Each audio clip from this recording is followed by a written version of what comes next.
You've spent decades studying murderers, liars, world leaders, becoming an expert at decoding this hidden language. What Yes. do we need to know, like in our everyday lives? What are the basics that you want everybody to be equipped with so that we can spot when people are lying, so that we can spot these signals that somebody is giving to us and be more empowered in life? Where do we even begin, Janine? It's a great question, Mel. First, I would start with us before decoding others, right? So Okay. emotional intelligence is self-awareness, social awareness, self-adaptation, motivating others to be the best version of themselves. So let's start with self-awareness, okay? Okay. When it comes to ourselves, a lot's happening. I call it a behavioral fingerprint. What's your behavioral fingerprint? What's your movement DNA look I like? have no idea. Well, you're so dynamite. Are you kidding? You listen. You're like making a bagel in your kitchen or whatever, and then you say some soundbite, and it goes. Millions of people are watching it, and lives are being changed because of it.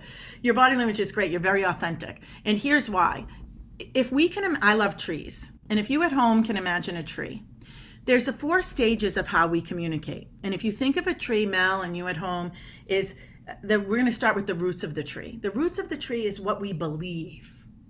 I spoke at Georgetown University, and someone said, a woman, at the end of my presentation, excuse me, I have a group interview tomorrow. 5 people are interviewing me. Janine, is there a question you would ask at the end of the interview? And I said, yes, I would ask to each of them, what do you consider the ideal candidate to look like? And how do I measure up to your expectation of the ideal candidate? Oh, And the woman, had you all been there, you would have seen her and heard her say, oh, I could never ask that. I would look desperate. And you would have heard me respond, you're right. You would look desperate. I would look confident. is that because of the roots? It's because of the roots of the tree. It's what I believe, because I really want to know that question. A lot of us, for the women who are listening, a lot of us women, we really do ourselves a huge disservice. Men go in and men say, excuse me, Mel, I just found out my mother's coming to town 4th of July. I'm taking 4 days off. Confident, solid body language. Women, we ask the same question that same day. We will often, many of us, come in shoulder shrugging.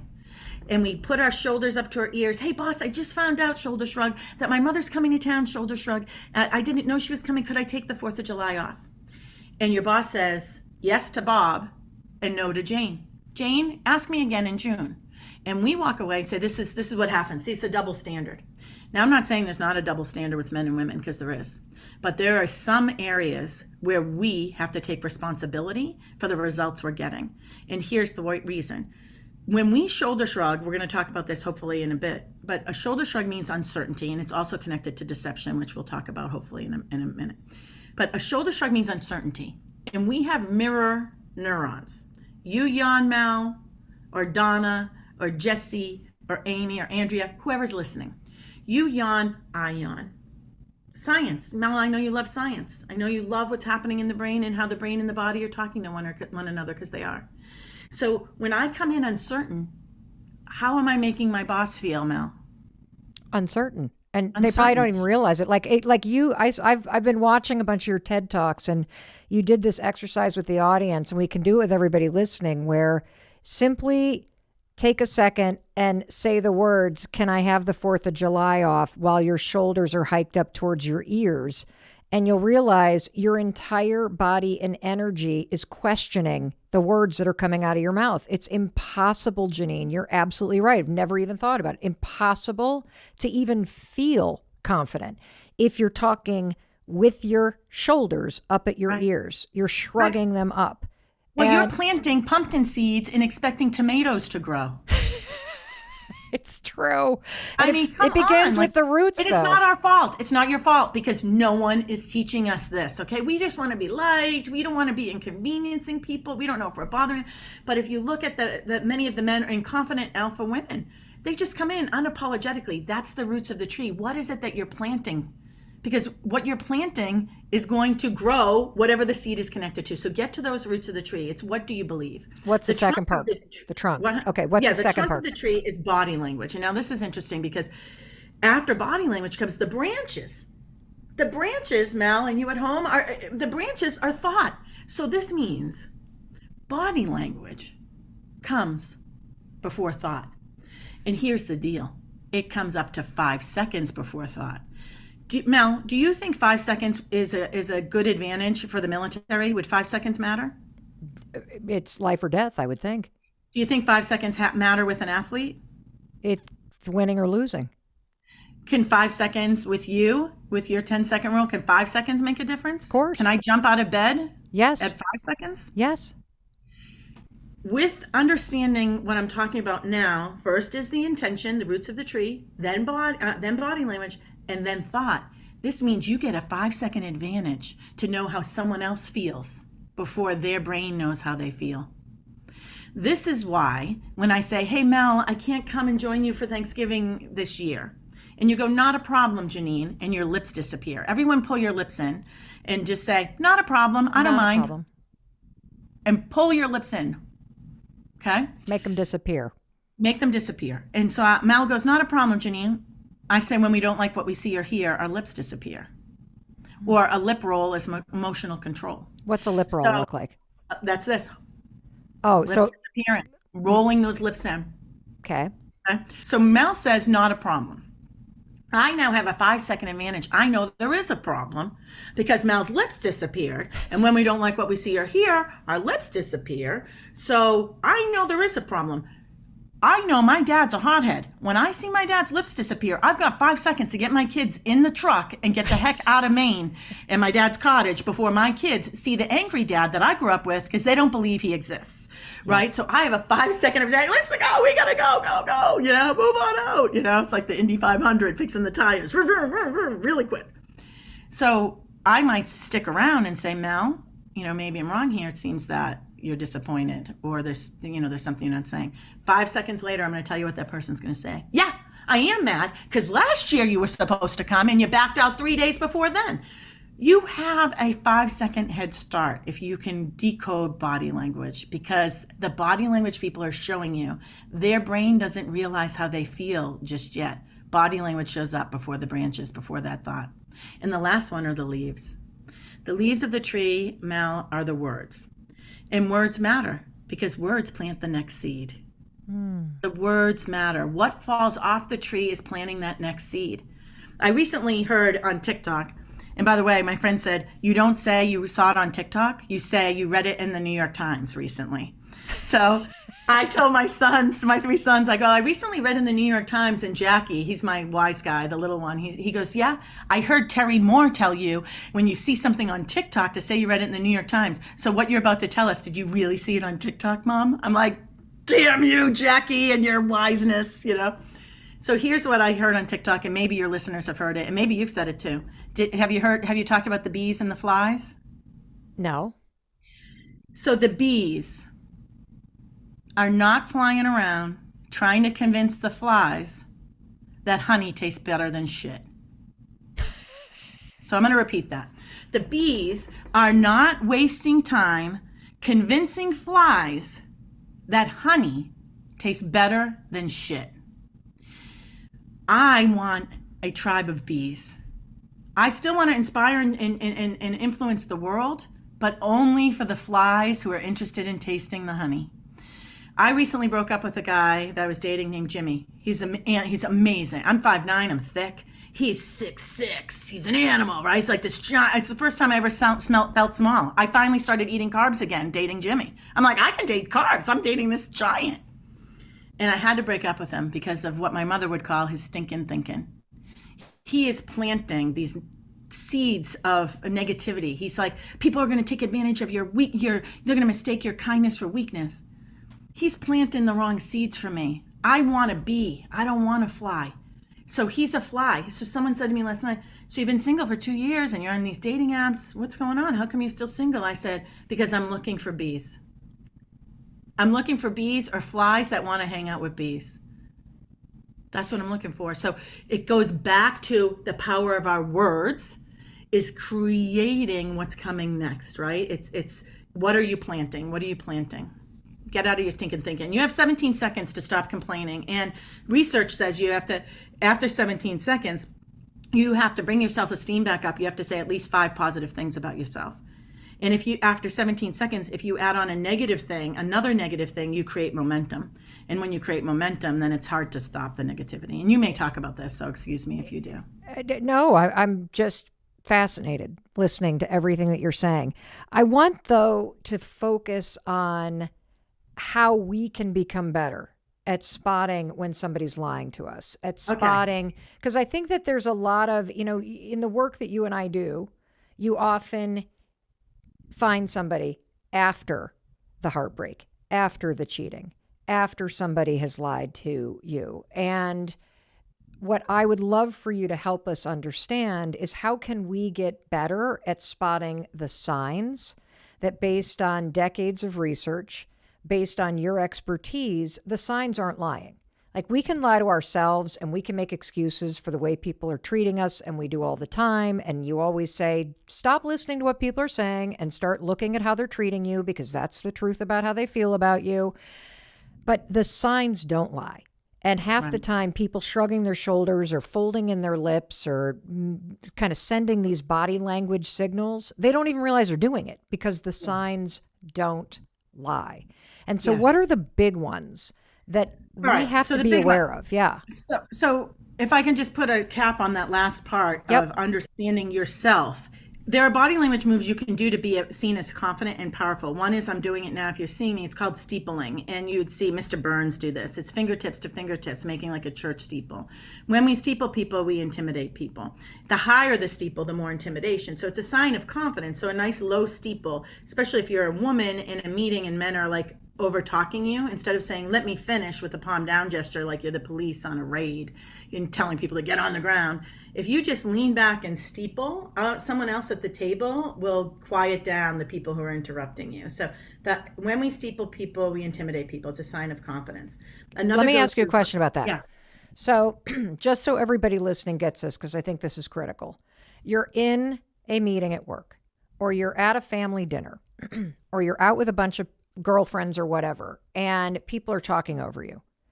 You're saying that instead of raising your hand or stop talking over me or continuing to talk, if you lean back, you put your fingertips together and make kind of like a church steeple or a triangle, and you lean back in your chair, and then you stare at the person who is talking over you, or what do you do? Well, you could either stop looking at them or look at their forehead. And you would think that they don't feel it, but when someone's being disrespectful, if you look at their forehead, it can change it. I don't want to get into some advanced stuff, but I'll tell you this. When we talk to people, I talk out of my right eye into your left eye, because you're opposite me, right? So I'm talking primarily out of my right eye. All human beings, doesn't matter if you're righty or lefty. We talk out of our right eye into your left eye. If I want to intimidate you because I don't like your behavior or the inappropriate things you're saying, my right eye will go diagonal to your right eye. And when you can do this to a waitress and they come to take your order, and you just focus your right eye to their right eye. So you're going to go diagonal, and they'll start to pacify. You'll see them fix their hair, touch their throat, because it's this little hidden power that we have. So you can look at someone's forehead. You can look out of your predominant right eye here as you're talking to someone's left eye, diagonal, crossing. And then that steeple, or just stop looking at them altogether and stop giving them your attention. And the steepling, someone else at the table, whether it's professional or personal, will say, hey, Mike, hey, Jeff, hey, Susan, stop interrupting her. Let her finish. I like to say, do you want to be right or do you want to be effective? In the old days, I would be like mouthy, and I'd be like, attitude-y. But I would always leave. I was always the bad guy walking out of the meeting, and I got sick of being the bad guy. And I'm like, okay, I need to be more effective here. My mother taught me steepling. She was a nurse. She's since passed. And I had a boss that used to point, and she'd be like, Richard, my office now. Marjorie. She'd walk into this pool of people at desks, and they became cartoon figures. Their eyes popped out of their head, and they looked full of fear. And I called my mother. I was 25. I was in the World Trade Center in New York. And I go, Mom, my boss does this aggressive thing. If she does it to me, I'm mouthy. I'm going to lose my cool job with ATF. My mother was a nurse for elderly homeless people, Mel, in Boston, Committee to End Elderly Homelessness, and at Mount Auburn Hospital in Cambridge. I went home, 5'2", I'm 5'9", she's a peanut. She goes, I want you to do this. This is before I knew it was called steepling and fingertips to fingertips. And I go, what's that called? She goes, I have no idea. I just know when a doctor says, my mom was Lorraine, can I talk to you about the last patient? She goes, I always feel like I'm in trouble. So lo and behold, Colleen, my boss at the World Trade Center, did it to me 2 months later. Janine, my office, she pointed at me, was aggressive. I pulled out mom's move, which I now know is called steepling. Oprah Winfrey does it all the time. I walked casually behind Colleen with my steeple. When I went into her office, had you been there, you would have heard her say, do you know why I called you in my office? And with my steeple in hand, I responded the way mom told me. I said, I have a pretty good idea, Colleen. She goes, why? I go, I'm exceeding all your expectations. As you might imagine, she's like, what? I'll do that at the end of the year in an evaluation. I got to spread it out. I love attention from my boss, still steepling. Every now and then call me in and I'll come skipping in. I come in early, I stay late. I know I'm exceeding your expectations. Isn't that why you call me in? She didn't know what to do. I worked for her for 3.5 years. She never called me in her office again. The reason she had called me in that day was to bully me. And when I said, why did you call me in? She said, oh, I just want to see how you're enjoying living in New York City. She was a bully boss. So if you have bully bosses and bully people in your life, pull out that steeple, because when you steeple people, you have power over people. Does it work with a spouse or somebody you're dating? Yes, and kids. Yeah, they feel like they're in trouble. Yeah, so if you want to make them feel like they're in trouble and that you're not going to be pushed around easily, 100% steeple. Steeple. I love it. It's almost like a little shield that you're creating. It's like you can become your own superhero, superpower when you steeple. It's like Wonder Twins unite and they used to hit their fists. Like you're now creating a force field. You are in charge when you put the steeple up. I absolutely love that. I love the steeple. Do you know Desiree Gruber? Have you ever met her? No. So she's in New York City. She came up with the idea marketing company of the Victoria's Secret fashion show back in the day. And by the way, Victoria's Secret initially didn't want it. And then when they had it, it blew out the internet. It was the first time the internet crashed, was the Victoria's Secret fashion show. And Victoria's Secret wasn't happy at first. And then the publicity exploded. Victoria's Secret fashion show with the wings and the lingerie. Well, she once sent me a picture. She's a client, and she sent me a picture of her steepling in the Oval Office in the White House because she said she was nervous with all those heavy hitters. So she brought her steeple out in the Oval Office. Nancy Pelosi, all these people were there.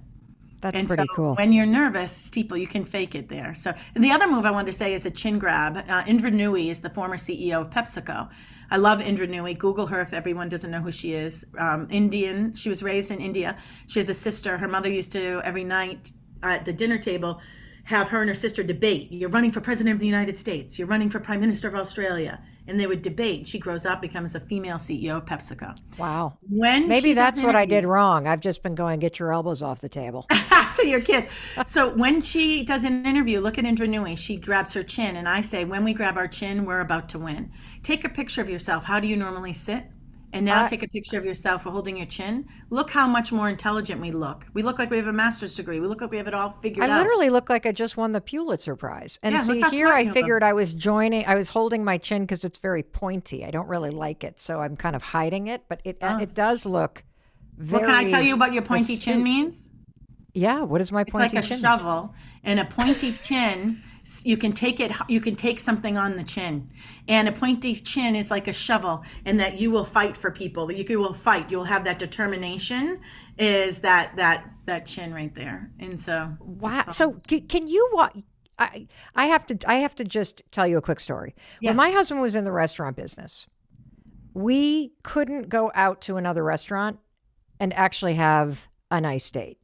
Because the man would be so preoccupied. Oh, there's 40 seats. There's this many waiters. Like he was just in the language of running a restaurant. So he wasn't. I can reverse engineer what he does with his body language based on you telling me that. Would you want me to tell you what he does with his body language? Yeah. But what I was going to say is, can you actually be with other people and not be decoding them? Like that movie where Jim Carrey becomes God. All right. And he turns it into sticky notes. And then he turns it into an email system. Some things I can't unsee, but I have ADD, so sometimes I'm daydreaming and not paying attention. So if you prime me in advance to decode whoever you're with, then I'll see it all. Otherwise, I'm kind of not really paying. I can't unsee what we're about to talk about, detecting deception. I can't unsee the detecting deception hotspots I'm going to share with you. Okay. I can't unnotice them. So we'll go over those in a second. But I'm going to reverse engineer what your husband does. And I've never met him. I don't know him. I know about, one business was doing well. He opened up another one and didn't do so well, and another one didn't so. Yes. And then I know your story about this rocket ship. So I wanted you to do a test, and you at home, anyone who pays attention to all the details, like Mel's husband, right? All these little teeny details.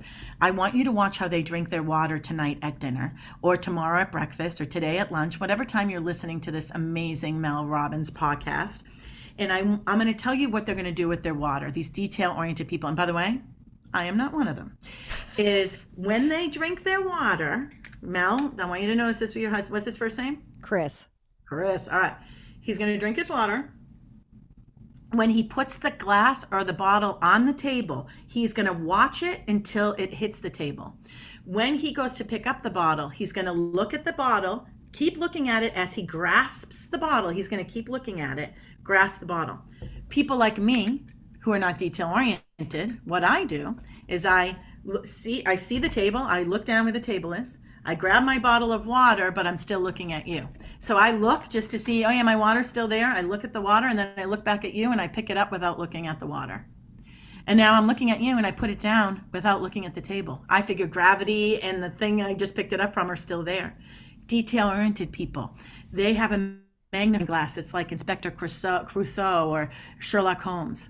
And so when they talk to you, Jimmy Fallon, Amy Schumer, Jennifer Lawrence, their humor, all three of those people, are about the details. They remember words from movies and words from songs. Watch them in interviews, right? They will talk. They're like smart bombs. So it's not just the water. It's all their energy is directed in one area. So Jimmy Fallon will talk, and his hand points up and his eyes point up. You see Jennifer Lawrence, hi, nice to meet you, with a handshake in her head. I feel like I can't get away from their energy. If you're talking to me and all of a sudden, if Chris, your husband, was doing this, I'd be like, whoa, detail-oriented, aren't you? You like to research the research and then recommend more research?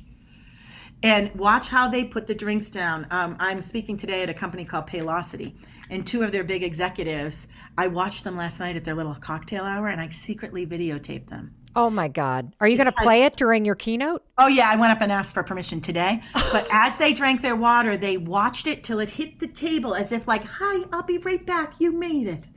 And I said, are you detail oriented? Do you love to research the research? To executives. They go, yes. How do you know that? I go, simply by how I watched you drink your water.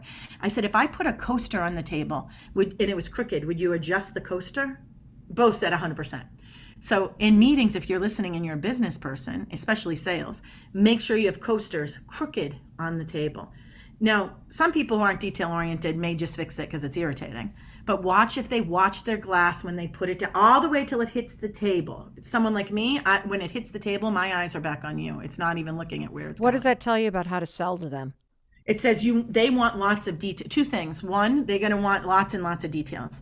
That's number one. Number two, in your emails, if you're detail oriented, your emails are probably too long. And someone like me, I'm never going to read your emails. I'm going to pick up the phone and call and say, okay, what do I need to know about this event? What's the dress code? Where is it?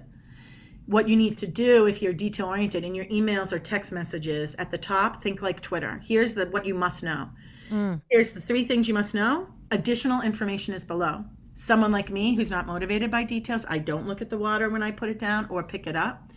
I need to do the opposite. Here's what you need to know. Boom, boom, boom. Here's a link to additional information if you'd like to explore on your own.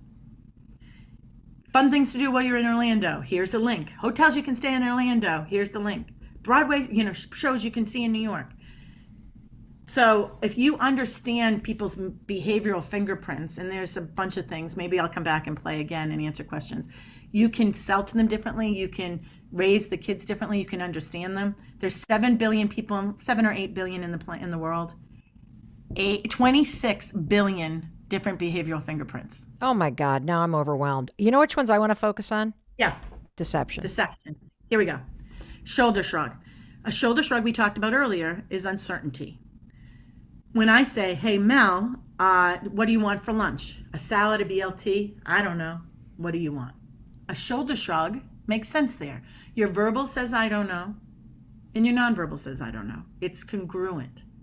But when I say, hey, Mel, your favorite TED Talk of mine is blank, and I shoulder shrug, it does not mean I don't like that talk. but it does indicate there's something I'm uncertain about. Ask me if I ever cheated on my husband when I was married to him. Did you ever cheat on your husband when you're married to him? No. Now, I said no, and for people who are listening, I shrugged at the same time, and that's why Mel's laughing. But it doesn't mean I cheated. See, that shrug means, Mel, you opened a file in a cabinet that says top secret of something I don't want to share with you. And maybe what I don't want to share is that he cheated on me, and I'm called the human lie detector. Hypothetically, he cheated on me. Hypothetically, he went on Tinder 2 days before Christmas, and my friend told me because he showed up in her account. Hypothetically. So the shoulder shrug doesn't mean I'm canceling what I'm saying, but it does mean there's something I'm uncertain about. And I may not even realize it yet. Why? Because you have a 5-second advantage over my brain. I don't even realize I'm uncertain about something right now. But if you can spot it, you can simply say, I call it MIW formula. Maybe I'm wrong. Maybe I'm wrong here, Mel, but it seems to me, or it feels to me that you're uncertain about something. And then let the person say, well, yeah, I just was in the bathroom and I overheard a woman saying her significant other stepping out on her. And she's devastated. And it's not my story to tell. But when you asked if I cheated on my husband, you kind of open a file to just cheating in general. So that's why I was uncertain. I am really excited to introduce you to a woman that I met over a decade ago. She has spent over 2 decades decoding body language, trained by the FBI and the CIA. She has studied the biggest murderers on the planet in history. This is also an episode about empowerment. There are simple things that you can learn to do to gain more influence, to be more persuasive, and to exude confidence.